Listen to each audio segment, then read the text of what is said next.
Welcome to Karthik Tamil defence update and Jio politics vlog. வீடியோவை முழுமையாக பாருங்கள். ஒரு லைக்கையும் சப்ஸ்கிரைப்பையும் கொடுத்து உங்கள் ஆதரவு கொடுங்க. டாபிக் உள்ள போகலாம் வாங்க.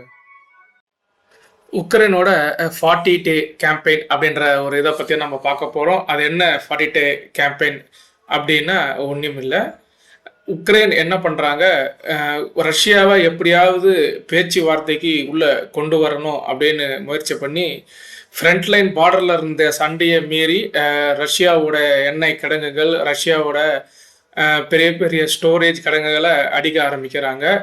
இதுக்கு நேட்டோ வைத்த பெயர் தான் உக்ரைன் 40 டே கேம்பெயின் அப்படின்றது அர்த்தம். இது உங்கள் கார்த்திக் தமிழ் டிஃபென்ஸ் அப்டேட். நான் உங்கள் கார்த்திக்.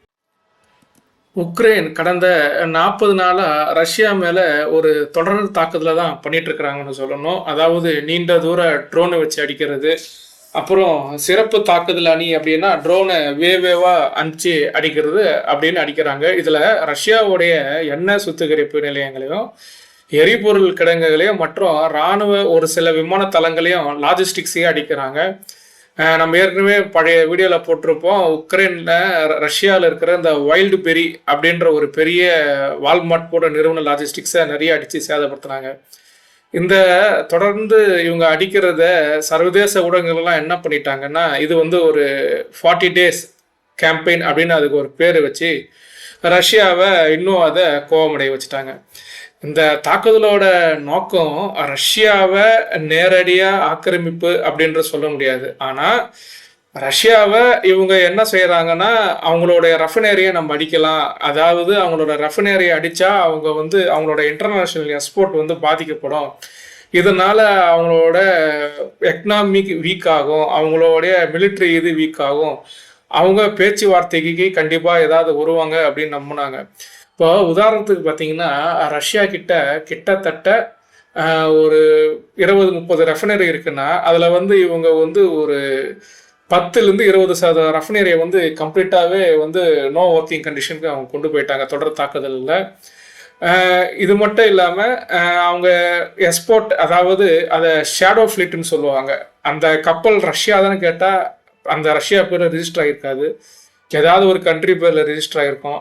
இது போன்ற அந்த எண்ணெய் சரக்கு கப்பலையும் இவங்க நிறைய தாக்கி கிட்டத்தட்ட 100க்கும் மேற்பட்ட கப்பலை தாக்கி இருக்கிறாங்க. அதில் ஒரு 20-30 கப்பல் வந்து கம்ப்ளீட்டாகவே செயலிழந்தது அப்படின்னு சொல்லலாம். இது மாதிரி செஞ்சு அவங்க வந்து ரஷ்யாவோட கோபத்தை வந்து சும்மா இருந்த சிங்கத்தை தட்டி எழுப்பணுன்ற மாதிரி ரஷ்யாவோட கோபத்தை பயங்கரமாக கிளறிட்டாங்க. ஆனால் இந்த நடவடிக்கைக்கு ரஷ்யா அமைதியாக இருந்தாங்களான்னு கேட்டிங்கன்னா கண்டிப்பாக கிடையாது. இதுக்கு பதிலடியாக தான் இப்போ கடந்த 2-3 வாரமாக ரஷ்யா இது வரைக்கும் இல்லாத அளவுக்கு ஏவுகணை மற்றும் ட்ரோன்களை பயன்படுத்தி உக்ரைன் முழுவதும் பல தாக்குதல்களை நடத்தியிருக்கிறாங்க. குறிப்பாக கிவ், கார்கிவ், டினிப்ரோ மற்றும் ஒடேசான்றது உக்ரைனோட போர்ட் அப்படின்னு சொல்லலாம். இதனால் உலகம் முழுவதும் ஒரு கேள்வி வந்திருக்குது. என்ன கேள்வின்னா, உண்மையிலேயே இந்த உக்ரைனோட 40 நாளில் தாக்குதலில் யார் ஜெயிச்சாங்க அப்படின்ற ஒரு கேள்வி வந்திருக்குது. அல்லது ரஷ்யா இந்த பதிலடியை அந்த உண்மையில் உக்ரைன் அந்த மாதிரி ஒரு 40 நாள் கேம்பெயின் இல்லை, ஒரு வாரம் கேம்பெயின் கூட யோசிக்கக்கூடாதுன்னு ஒரு முடிவு கொண்டு வந்துட்டாங்களா அப்படின்றத இப்போது ஒரு கேள்வி வந்திருக்குது. 2026 இந்த போர் பார்த்தீங்கன்னா ஒரு பல ஆண்டுகளாக தாண்டி தான் இந்த போர் போயிட்டுருக்கு. ஆனால் இப்போது இந்த போர் வந்து ஒரு பெரிய அளவில் ரஷ்யா வந்து இறங்கி தாக்கிட்டு இருக்கிறாங்க. ஒவ்வொரு நாளும் ரஷ்யா பார்த்தீங்கன்னா நூற்றுக்கணக்கான ஏவுகணைகளையும் நூற்றுக்கணக்கான ட்ரோன்களையும் யூஸ் பண்ணிகிட்டு இருக்கிறாங்க. உக்ரைனிடம் பேட்ரியாட் மிசைல்ஸ் ஆல்மோஸ்ட் குறைஞ்சிடுச்சு. ஆனால் அதை அவங்க உக்ரைன் ஒத்துக்க மாட்டாங்க. ஏன்னா இப்போ பார்த்தீங்கன்னா Su-34 விமானம்லாம் வந்து ஃப்ரீயாக உக்ரைனுக்குள்ளே போயிட்டு வருது. ஏன்னா Su-34 பாம்பர்லாம் பார்த்தீங்கன்னா உங்களுக்கு சைஸில் பெருசு. ஸோ ரேடார் RCSல அதை கிளியராக கண்டுபிடிக்க முடியும். அது போன்ற போர் விமானங்கள் அவங்க எஸ்கார்ட் இல்லாமல் எடுத்துகிட்டு போக மாட்டாங்க. ஆனால் இப்போ Su-34 பார்த்தீங்கன்னா இப்போ ரீசெண்டாக ஒரு கிளைட் பாம்பு போட்டு பெரிய தாக்குதலை பண்ணியிருக்கு.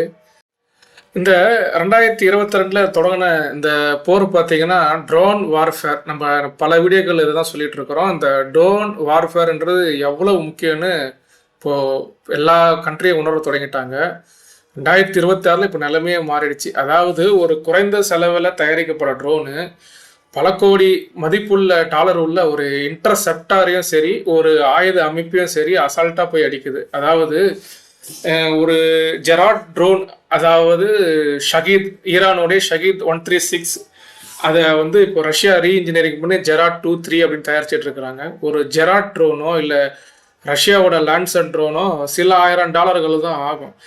ஆனால் அது போய் ஒரு இன்ஃப்ராஸ்ட்ரக்சரை தாக்கும் போதோ இல்லை ஒரு ஏர் டிஃபென்ஸ் சிஸ்டத்தை தாக்கும் போதோ பல கோடி டாலர் மதிப்பான ஒரு ஏர் டிஃபென்ஸ் சிஸ்டத்தை அதால் சேதப்படுத்த முடியும். இல்லை வர நூற்றுக்கணக்கான ட்ரோனுங்களை இவங்க பேக்ட்ரியாட் அல்லது ஐஆர்எஸ்டி அப்படின்ற போன்ற ஏர் டிஃபென்ஸ் வச்சு இன்டர்செப்ட் பண்ணும்போது இவங்களால கண்டிப்பாக இதை பேலன்ஸ் பண்ண முடியாது. காரணம், ஒரு பேக்ட்ரியாக்டோட மிசைல் பல கோடி, ஒரு ஐஆர்எஸ்டியோட சர்ஃபேஸ் டு ஏர் மிசைல் பல கோடி. அதனால் இவங்க கவுண்டர் ட்ரோனை உருவாக்குறாங்க. ரொம்ப காஸ்ட்லியான ட்ரோனுக்கு ஏவுகணைக்கு பதிலாக கவுண்டர் ட்ரோனை உருவாக்குறாங்க. ஆனால் ரஷ்யா என்ன பண்ணுறாங்கன்னா, ட்ரோனை வந்து 10-20ன்னு அனுப்பலை. இவங்க ஒரு நாளைக்கு 100 ட்ரோன் 200 ட்ரோன் அனுப்புகிறாங்க. இவங்க எவ்வளவு கவுண்டர் ட்ரோன் அனுப்பிச்சாலும் அவங்களால உக்ரைனால சமாளிக்க முடியல. கடைசியாக என்ன பண்ண வேண்டியதாக இருக்குன்னா, இவங்க ஏர் டிஃபென்ஸ் சிஸ்டத்தை பயன்படுத்த வேண்டியதாக இருக்குது. இப்படி ஏர் டிஃபென்ஸ் சிஸ்டத்தை பயன்படுத்தும் போது பேக்ட்ரியாட்டும் சரி ஐஆர்எஸ்டியும் சரி இவங்களோட ஓன் ப்ராடக்ட் கிடையாது. அமெரிக்கா கிட்ட இருந்து வரணும், யூரோப்பியன் கண்ட்ரிலேருந்து வரணும், ஒவ்வொன்றும் கோடிக்கணக்கான டாலரு. அதனால் அவங்களாலையும் தொடர்ந்து இதை வந்து தயாரித்து தர முடியுமான்னு கேட்டால் கண்டிப்பாக முடியாது. கடைசியில் என்ன ஆகுது, இவங்க எல்லா இன்டர்செப்டாரையும் காலி பண்ணிடுறாங்க.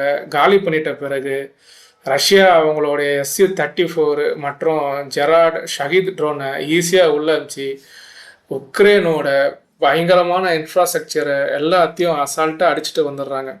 இப்போது கிட்டத்தட்ட பார்த்தீங்கன்னா ஒரு 20-22% நிலப்பரப்பை ரஷ்யா பிடிச்சிருக்கிறதா இப்போ வந்து அஃபிஷியலாகவே நேட்டோவோட ஸ்டேட்டஸ் படியே சொல்கிறாங்க. இதை வந்து இப்போது ரஷ்யா தக்க வச்சகனாவே உக்ரைனோட பிரச்சனை ரொம்ப கஷ்டம். காரணம், இவங்க பிடிச்சிருக்கிற 20-22%ல் உக்ரைனோட கிரிட்டிக்கல் மினரல்ஸ் அப்புறம் தாது மினரல்ஸ்ன்ட்டு நிறைய இருக்கும். அது இல்லாமல் இந்த ஒடிசியா தானிய கிடங்கு போன்ற பகுதிகளில் இவங்க தொடர்ந்து தாக்குதல் நடத்திட்டு வராங்க. இது இப்படியே போச்சுன்னா உக்ரைன் வந்து இன்னும் ஒரு 15-20 ஆண்டுகள் இல்லை, அதுக்கு மேலேயே ஆகும் மீண்டு வர்றதுக்கு. அமெரிக்கா வந்து என்னதான் முயற்சி செய்தாலும் அவங்க வந்து இதில் வந்து லாப நோக்கத்தோட சமரசம் அப்படின்ற மத்தியஸ்தத்துக்கு உள்ள வர்றதுனால ரஷ்யாவுக்கு அதில் உடன்பாடு இல்லை. நேட்டாகோ இதே மென்டாலிட்டி தான் நேட்டாகலாம் இருக்கிறாங்க. இந்த போர் முடிவுக்கு வரணும்னா எந்த சமரசமும் இல்லாமல் எந்த வியாபார நோக்கமும் இல்லாமல் ரஷ்யாவையும் உக்ரைனையும் தனித்தனியாகவே இவங்க வந்து பேச்சுவார்த்தைக்கு பண்ண விட்டாவே, இன்னொன்று இவங்க இந்த போர் ஆரம்பித்ததுக்கான மூல காரணம் பார்த்திங்கன்னா உக்ரைன் நேட்டோவில் இணையுது அப்படின்ற ஒரே ஒரு பிரச்சனை தான். நேட்டோவும் யூஎஸ்ஏ சேர்ந்து அடுத்த ஒரு 10 வருடங்களுக்கோ 15 வருடங்களுக்கோ உக்ரைனை நாங்கள் நேட்டோவில் சேர்க்க மாட்டோம் அப்படின்னு ஒரு உத்தரவாதம் கொடுத்தாவே இந்த போர் வந்து நிற்கிறதுக்கு நிறைய வாய்ப்புகள் இருக்குது. இந்த போரோட ஆரம்பத்தில் உக்ரைன் கொஞ்சம் நிறைய ரஷ்யாவை அடித்த மாதிரி தெரிஞ்சாலும் நீங்கள் சமீப நியூஸ் எல்லாம் கேட்டிங்கன்னா உங்களுக்கே தெரியும் ரஷ்யா உக்ரைனை போட்டு என்ன அடி அடிச்சிட்டு இருக்கிறாங்க அப்படின்னு சொல்லிட்டு. அதாவது வழக்கமாக வெறும் இஸ்காண்டர் ஷஹீத் ட்ரோன் அப்படின்னு பயன்படுத்தப்பட்ட நிலையில் இப்போ பார்த்தீங்கன்னா KH-101 Kalibr missile, TU-95 bomber, Iskander M ballistic மிசைலை அதிகமாக பயன்படுத்துகிறாங்க. ஹைப்பர்சோனிக் மிசைலை பயன்படுத்துகிறாங்க. இப்போ சமீப காலமாக கடந்த 2 நாட்களாக இஸ்காண்டர் M-ல் கிளஸ்டர் அம்யூனிஷனை பயன்படுத்தி சண்டை போட்டுட்ருக்கிறாங்க அப்படின்னு இப்போ ஒரு தகவல் வருது. இன்டர்நேஷ்னல் ரூல் படி கிளஸ்டர் அம்யூனிஷன் பயன்படுத்தக்கூடாது, அதாவது கொத்து குண்டு யூஸ் பண்ணக்கூடாது. ஆனால் உக்ரைன் இந்த அடித்த அடியில் ரஷ்யா பயங்கரமாக ட்ரிகர் ஆகி இப்போ அவங்க கிளஸ்டர் அம்யூனிஷன் இருந்து யூஸ் பண்ணி எல்லா விதமான தாக்குதலையும் பண்ணிகிட்ருக்கிறாங்க.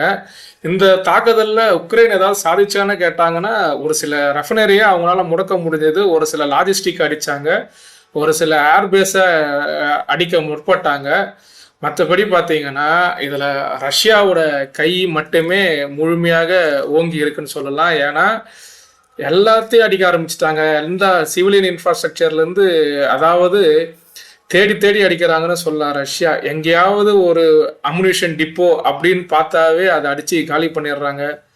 கிட்டத்தட்ட ஒரு 500லேருந்து 700 மிசைல் மேலே இந்த ஒரு 30 நாளில் அவங்க பயன்படுத்தியிருப்பாங்க. ஆயிரக்கணக்கான ட்ரோனை பயன்படுத்தியிருப்பாங்க. அதாவது இந்த போர் இப்படியே நீடிச்சுன்னா எவ்வளோ உயிரிழப்பு வரும்னு நம்மளால் சொல்ல முடியாது. காரணம் இந்த போர் 5 ஆண்டுகளாக மேலே போயிட்டுருக்கு. இதோட போரை நிறுத்த என்ன செய்யணும் அப்படின்னு 2 பேரை உக்காந்து பேசினா மட்டுமே இதுக்கு ஒரு தீர்வு. 2 பேரோடைய ஈகோக்கு அந்தந்த நாட்டோட மக்களும் இராணுவமும் தான் பலியாகுது அப்படின்னு சொல்லலாம். மேலும் இது போன்ற வீடியோக்களுக்கு உங்களை கமெண்ட்டை தெரிவிங்க. கார்த்திக் தமிழ் டிஃபென்ஸ் அப்டேட்டை தொடர்ந்து பாருங்கள், சப்ஸ்கிரைப் பண்ணுங்கள். நன்றி, வணக்கம்.